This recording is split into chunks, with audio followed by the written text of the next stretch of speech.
A long time ago, we spoke about the Batman, and you told me that you initially came up with the idea of a trilogy for Yeah, these movies. Is that still the plan? that is still the plan in my mind. Yes, that is still the plan. Yeah.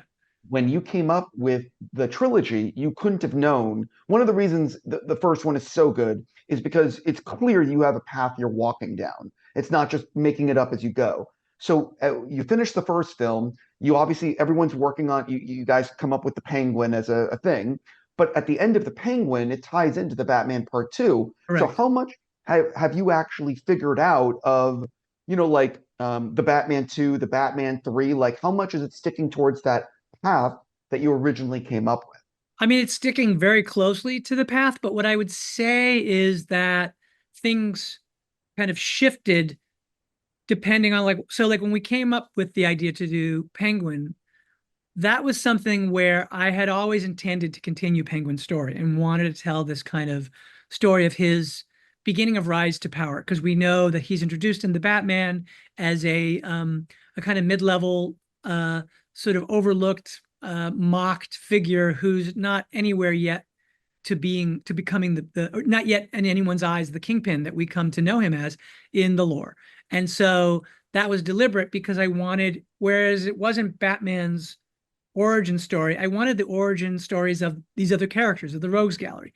And that story was initially what was going to be the entree into the next movie. And then when we were talking about this kind of what I call the Batman epic crime saga, and we're talking to Casey Bloys and Sarah Aubrey about it, we were we were talking about these different aspects of the show and what we wanted to do. And one of the things that Casey said was, he goes, God, I'm really excited about what you're doing in the movies too. Like, we'd love you to do something in the series that's like with one of these marquee characters. Like, don't save everything just for, the theatrical experience. And I said, well, let me tell you what I wanted to do as the next sort of leg of the story as an entree into the next movie. I wanted to do basically in the wake of what's happened at the end of the first movie. Carmine Falcone is dead. He's had power for 20 years. And now in the power vacuum, as Selena says to him, it's going to get bloody. And this is the moment where, as Rob as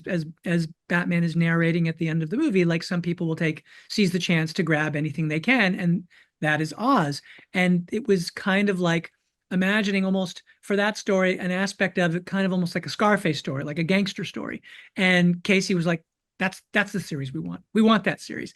And I was like, oh, okay. And so then everything had to be slightly recalibrated so that we're still on the same path we were on. But the idea was to pull that out and to basically find a way to tell that story and have it begin a week after the movie, and then tell the beginning of him beginning this journey toward becoming the kingpin, and then ending that story as it related to where we wanted to tell what was going to be the main story for the Batman 2, which Mattson and I are now writing. And so I would say it's sort of a shifting of, which by the way, I don't know anyone that doesn't in the course of writing anything, you end up having to make alterations and shift things around. And so it's still the same kind of trajectory of story, but the entry point for where Oz is now that he's further along as we enter that story than he would have been if we had started that story in the movie instead of by doing a series. How much time passes through the events of the Penguin? So when you Um, first start, it's a week after the first movie, yeah, and you see what I mean? yeah, it's fairly compressed. I mean, we were, the movie, the election day was November 7th, and this takes place a week after that. After Villarreal has been elected, but is now Mayor-elect Villarreal. And we're in the aftermath of all of that flooding, and the wealthier neighborhoods, of course, have gotten the aid they needed, and in Crown Point and other areas of desperation, they're not getting the help they need, and so that is the void that Oz steps into, when he decides to make his moves. And the story plays out, really toward over the next weeks that take you toward the end of the year. I don't think we quite get to, we don't play Christmas or New Year's, but we're getting there.